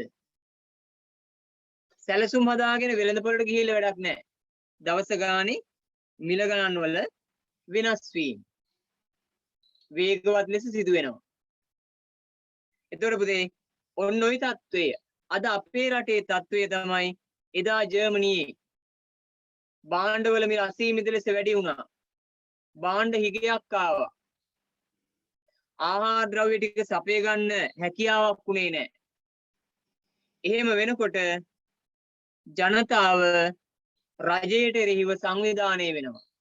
ජර්මන් අධිරාජ්‍යයට එරෙහිව සංවිධානය වෙනවා. අපේ උන්ට නම් කන් ඇහෙන්නේ නැද්ද ඔය නේද? කොච්චර භාණ්ඩ මිල ගියත් වැඩි මිලට ගනෝ මිස එහෙම ලොකුවට නෑ නේද? කමක් නෑ නේ. හෙට ආයිද බස් ගාස්තු වැඩිවුණාට කමක් නෑ නේ. ආයි තෙල් මිල හෙට ආයිද වැඩි වුණා කමක් නෑ නේ. එහෙම කී ඉතින් ඉන්නවා. එතකොට ජර්මනියේ හැබැයි ජනතාව අපිට වඩා හොඳයි. ජර්මනියේ ජනතාව ජර්මන් අධිරාජ්‍යයට එරෙහිව සංවිධානය වෙනවා. මහජන කැළඹිලි ඇති වෙනවා. රට පුරා කලබලයක් නැති වෙනවා. භාණ්ඩ මිලට එරෙහිව රටේ ආරක්ෂාවට තර්ජන නිසා අන්නේ විදියට ජර්මනිය තුල ගැටලු ඇති වෙලා අවසානයේ ජර්මනිය විසින්ම ජර්මනිය පැරදෙනවා. එහෙම කලබලයක් නැති වෙනකොට ජර්මන් අධිරාජ්‍යයට ප්‍රශ්න දෙකයි. එක ප්‍රශ්නයක් තමයි මිත්‍ර බලවතුන් ටික ඇවිල්ලා ගහනවා. මිත්‍ර පිලේ කට්ටිය ඇවිල්ලා ගහනවා. අනිත් ප්‍රශ්නේ තමයි රටේ දැඩි ආර්ථික ගැටලු, පාලන ගැටලු. ඒ නිසා ජර්මනිය අන්ත පරාජයකට ලක් වෙනවා මේ යුද්ධ කාල පරිච්ඡේදය තුලින්. හරිනේ? එහෙනම් පළවෙනි ලෝක යුද්ධයෙන් විශාල ගැටලු ඇති වෙච්ච රට තමයි ජර්මනිය. ජර්මනිය මොකද වෙන්නේ? අවසානයේ මේ යුද්ධයෙන් පරාජයට පත් වෙනවා. එහෙනම් ඊළඟට වෙච්ච වැඩේ බලමු.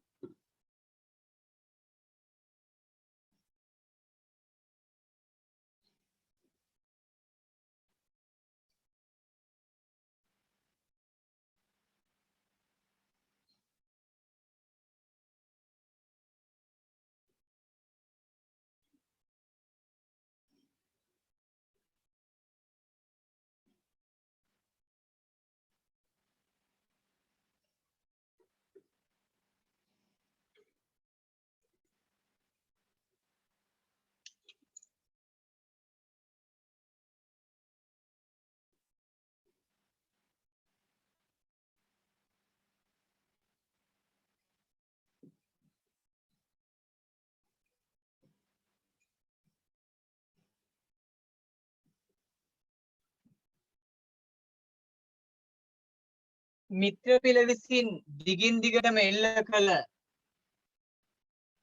දැන් මිත්‍ර පිළ කියන්නේ පුතේ ජර්මනියට විරුද්ධව ඉන්න පිළ. මිත්‍ර පිළ විසින් දිගින් දිගටම ජර්මනියට පහර දෙනවා.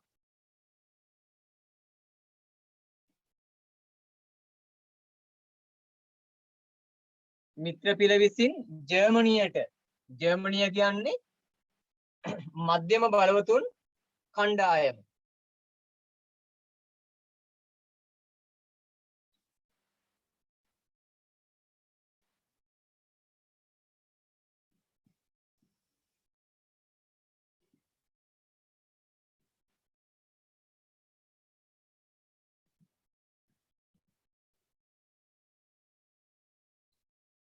දිනෙන් දින ජර්මනිය මොකද වෙන්නේ? ඔවුන්ගේ යුද ශක්තිය, යුද සේනා ශක්තිය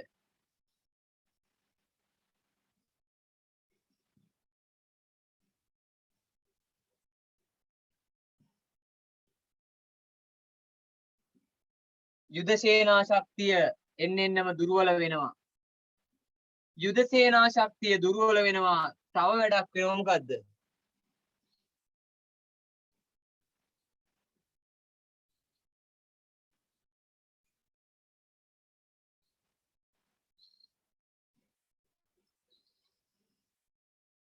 ජර්මනිය ඇති වෙනවා අතිවිශාල ආහාර අර්බුදය.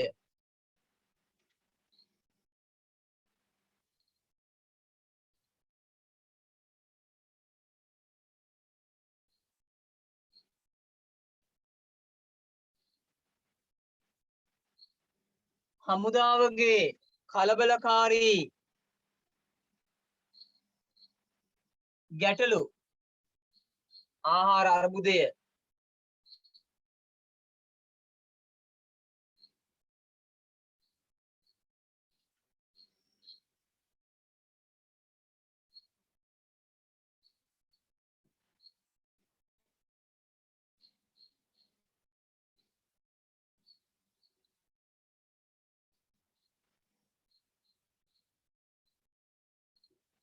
රටේ ඇතිවෙනවා විශාල නොසන්සුන්තාවයක්. ජර්මන් අධිරාජ්‍ය ඒකෙන් දුර්වල වෙනවා. ජර්මනිය පරාජයට පත් වෙනවා. එහෙනම් අපි ලියාගමු පුතේ මෙහෙම.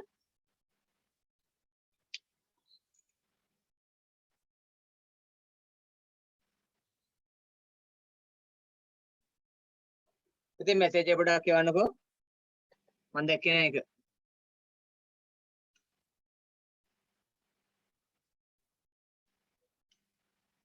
චුට්ටක් මැසේජ් එක ගන්න පුතේ මම දැක්කේ නෑ ඒක.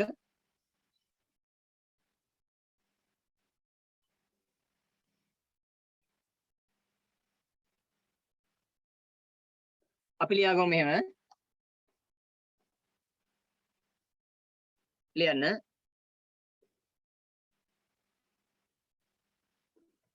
මිත්‍ර පිළ විසින්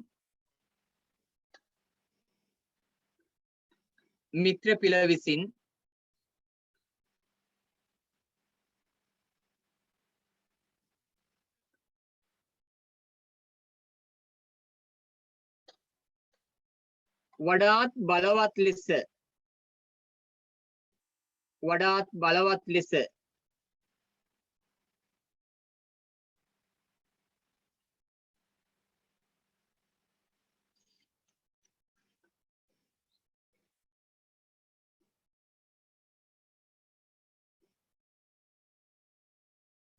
බලවත් ලෙස පහර දීම්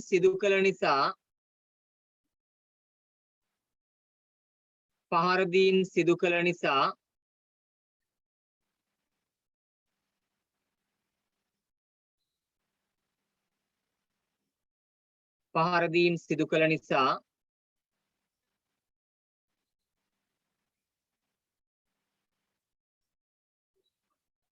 ජර්මනිය දුර්වල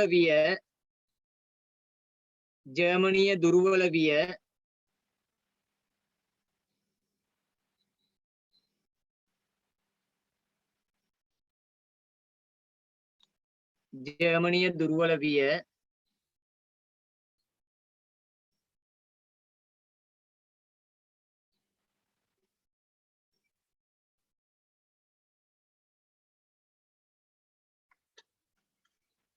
කරුණු වශයෙන් පහළට ලියන්න.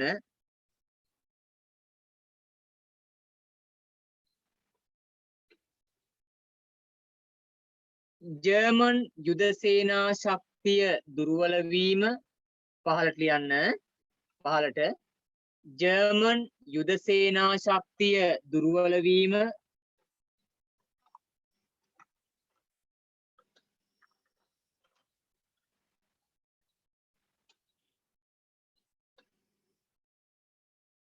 ජර්මන් යුද සේනා ශක්තිය දුර්වල වීම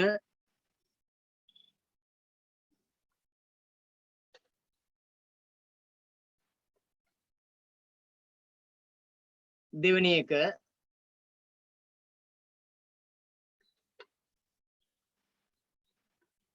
ජර්මනිය තුල ආහාර අර්බුද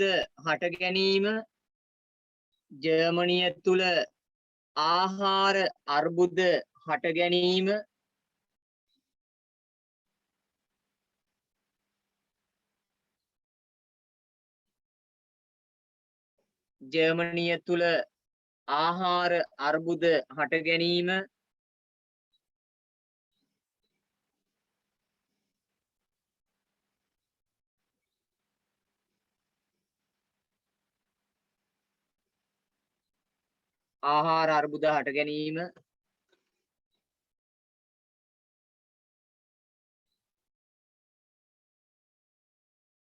තුන්වෙනි එක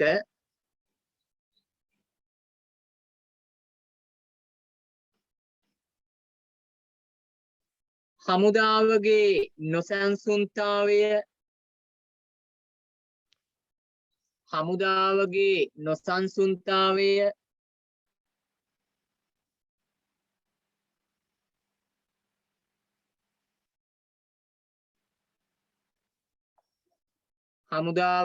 නොසන්සුන්තාවය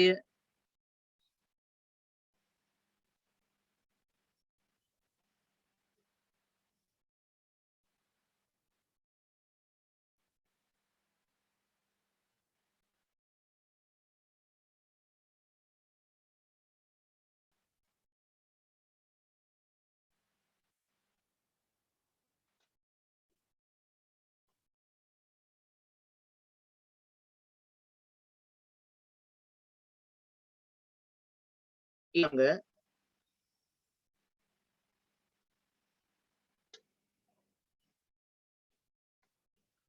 මහජන කැළඹිලි ඇතිවීම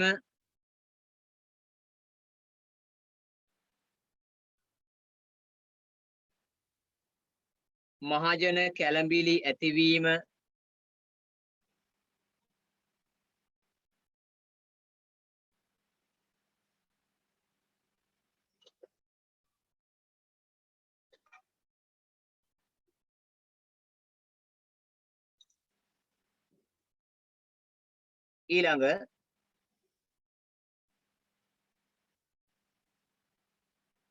ජර්මනියේ නාවික හමුදාව ඒ කියන්නේ නාවික හමුදාව ජර්මනියේ නාවික හමුදාව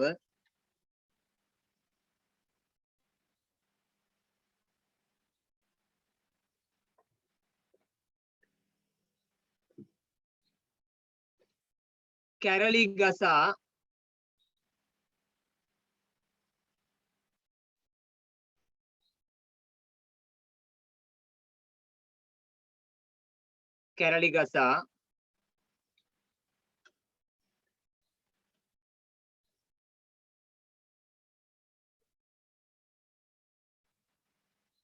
අධිරාජ්‍යයා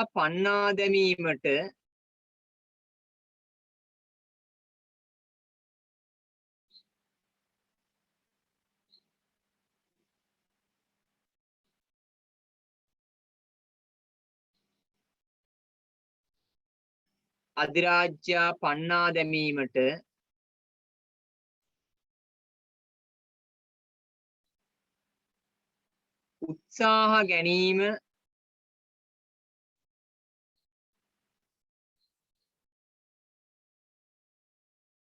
උත්සාහ ගැනීම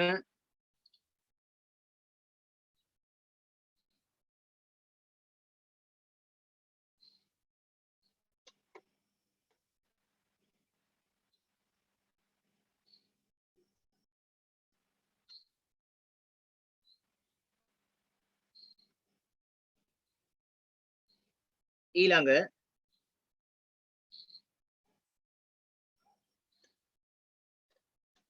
අධිරාජ්‍යයා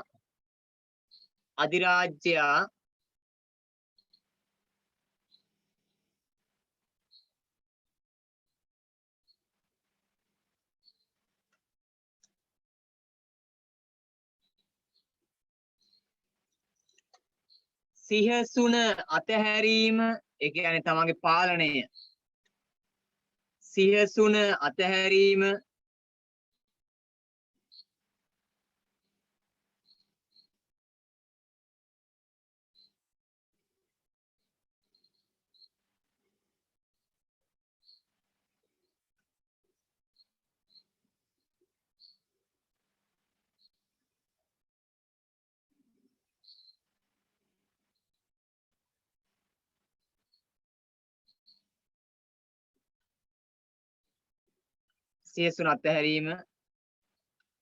සාමාන්‍ය විදියට යන සාධක නිසා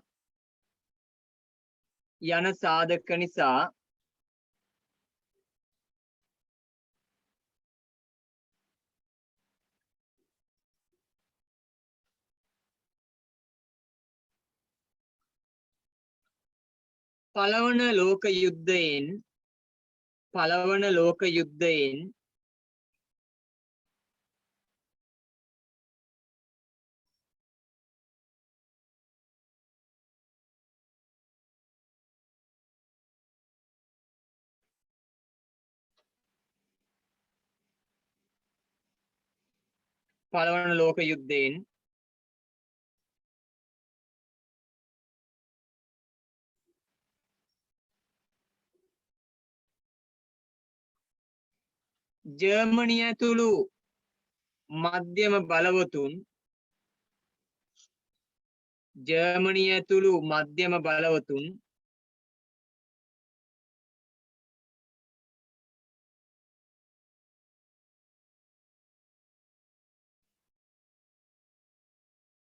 ජර්මනිය ඇතුළු මධ්‍යම බලවතුන්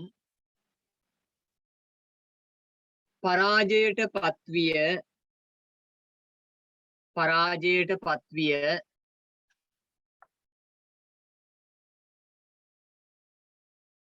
ජර්මනිය ඇතුළු මධ්‍යම බලවතුන් පරාජයට පත්විය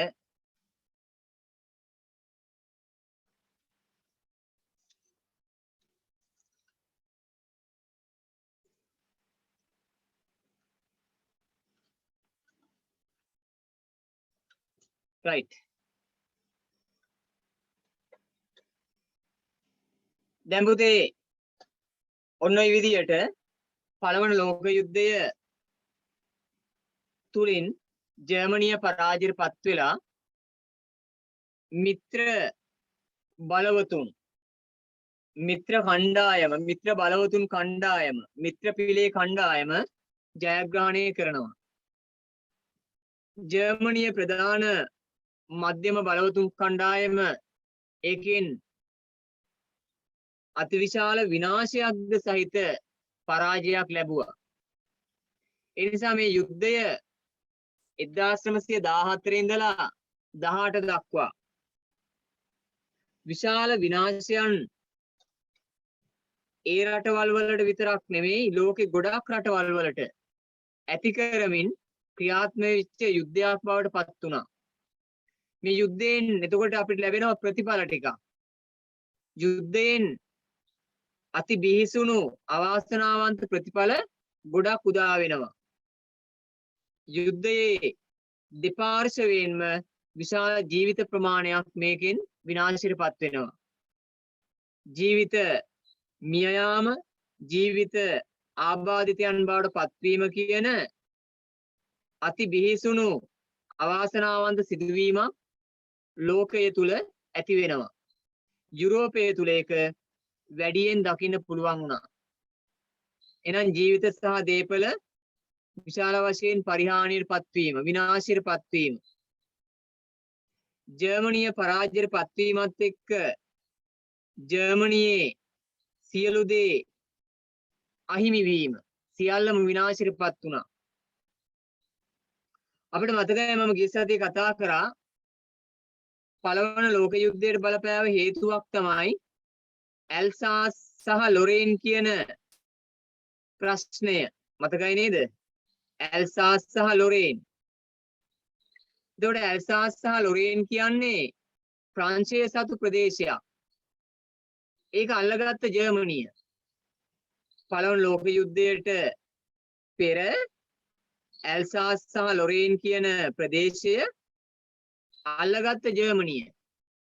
ප්‍රංශයට අයිති එකක් ජර්මනිය අල්ලගත්තා. යුද්ධය අවසන්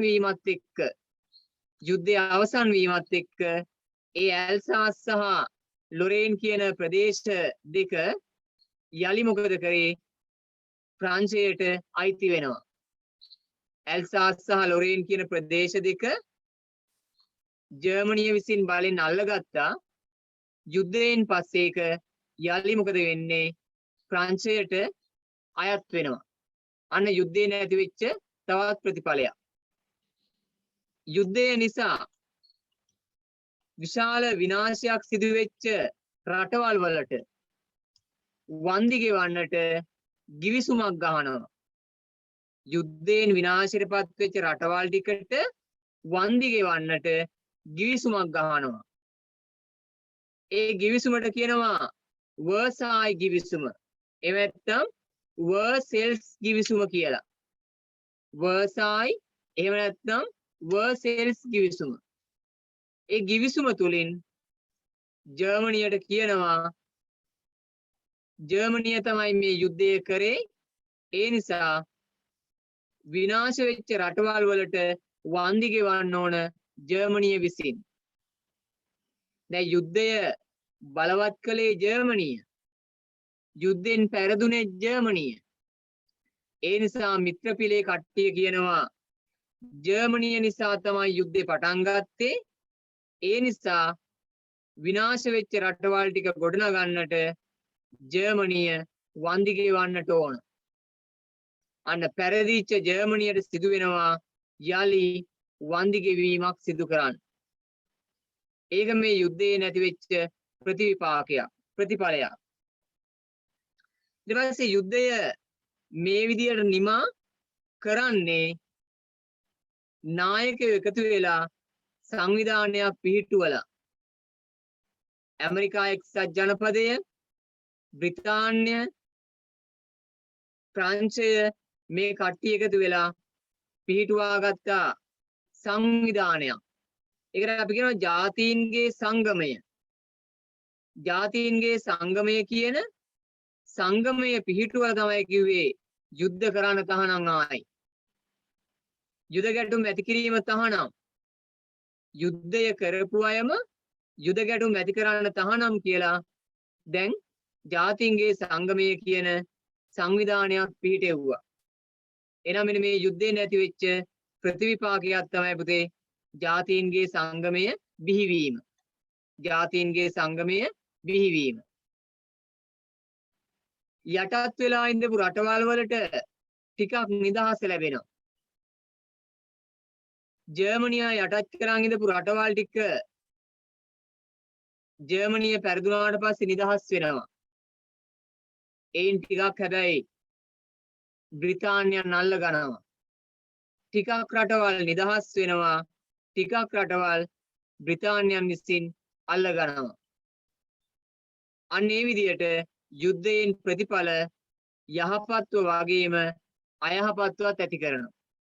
එනම් පළවන ලෝක යුද්ධයෙන් පුතේ යහපත් ප්‍රතිඵලත් ඇති වෙනවා, අයහපත් ප්‍රතිඵලත් ඇති වෙනවා. ප්‍රධානම යහපත් ප්‍රතිඵලය තමයි ජාතීන්ගේ සංගමය කියන සංවිධානයේ බිහිවීම.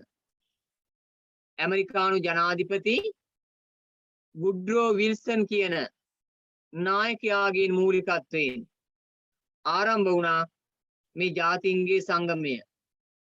ඒ සංගමය නිසා අවුරුදු 20ක් යනකම් යලි යුද්ධයක් ආවේ නැහැ. 1918 මේ යුද්ධේ නිමා කරන්නේ ජාතීන්ගේ සංගමය කියන සංවිධානය බිහි වෙලා 20 වසරක් යනකම් යුද්ධ කිරීම තහනම් ඒ සංවිධානයේ විසින් කිව්වා. ඒ අනුව අවුරුදු 20 ඉවරුණ ගමන් පටන් ගන්නවා දෙවන ලෝක යුද්ධය. දෙවන ලෝක යුද්ධය. එනම් පුතේ ඔන්න පළවන ලෝක යුද්ධයේ ප්‍රතිඵල ටික දැන් අපි තියෙන්නේ. මම ප්‍රතිඵල ටික කියලා දුන්නා. දැන් ඔයාලා අපේ දරුවෝ කිහිප දෙනෙක් ඉල්ලීම් කරා මොකද්ද වැඩ වගේක් තියෙනවා වේලාසිනින් පන්ති නවත්තන්න පුළුවන්ද කියලා. ඔන්න මම පන්තිය නවත්තනවා හැබැයි වැඩක් දීලා. මොකද්ද වැඩේ? පළවන ලෝක යුද්ධේ හිතකර ප්‍රතිඵල කියලා දාලා හිතකර ටික ලියන්න, අහිතකර ප්‍රතිඵල කියලා දාලා අහිතකර ටික ලියන්න. ඔයාලගේ 138 පිටුවේ සහ 139 පිටුවේ 138 පිටුවේ සහ 139 පිටුවේ තියෙනවා ප්‍රතිඵල ටික. ඒතර මේ යුද්ධයේ පළවන ලෝක යුද්ධේ හිතකර ප්‍රතිඵල කියලා දාලා හිතකර ටික ලියන්න, අහිතකර ප්‍රතිඵල කියලා දාලා අහිතකර ටික ලියන්න. හරිනේ? ඒතර කොටස් දෙකම ලියන්න ඕන. හිතකර ප්‍රතිඵල කියලා දාලා හිතකර ටික ලියන්න, අහිතකර ප්‍රතිඵල කියලා දාලා අහිතකර ටික ලියන්න. තේරුණාද පුතේ? හැමෝටම තේරුණාද?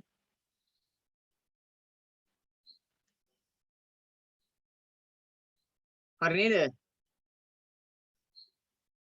එහෙනම් අපි ලබන සතියේ ජාතීන්ගේ සංගමය සහ දෙවන ලෝක යුද්ධය පටන් ගමු. ජාතීන්ගේ සංගමය සහ දෙවන ලෝක යුද්ධය පටන් ගමු. එහෙනම් හැමෝටම 2022 වසර හොඳම O level ප්‍රතිඵලය ලැබෙන වසරක් බවට පත් වෙන්න කියලා සුභාශිංසනය කරනවා. හැමෝටම ඉතා සතුටුදායක O level ප්‍රතිඵලයක් ලබා ගන්න පුළුවන් සුබ නව වසරක් වෙන්න කියලා ඉතිහාස ගුරුතුමා වශයෙන් මමත් අකුර ඇකඩමියේ ආයතනයේ කළමනාකාරතුමා ඇතුළු සියලුම ආචාර්ය මණ්ඩලය වෙනුවෙන් ඔබට සුභාශිංසනය කරනවා. තව පැය කිහිපයකින් තව පැය 3යි විනාඩි ගානකින් උදාවන 2022 වසර අකුර ඇකඩමියේ ආචාර්ය මණ්ඩලයේ සුභාශිංසනය තුලින් හොඳ O level ප්‍රතිඵලයක් ලැබෙන ජීවිතයට වැදගත් වන වසරක් බවට පත් වෙන්න කියලා සුභාශිංසනය කරනවා. එහෙනම් හැමෝටම ආයුබෝවන්. ආයුබෝවන් sir. Sir, thank you, sir. Ayuban sir, thank you. Ayuban. thank you sir. සුබ අලුත් අවුරුද්දක් වේවා සර්. හරි පුතේ.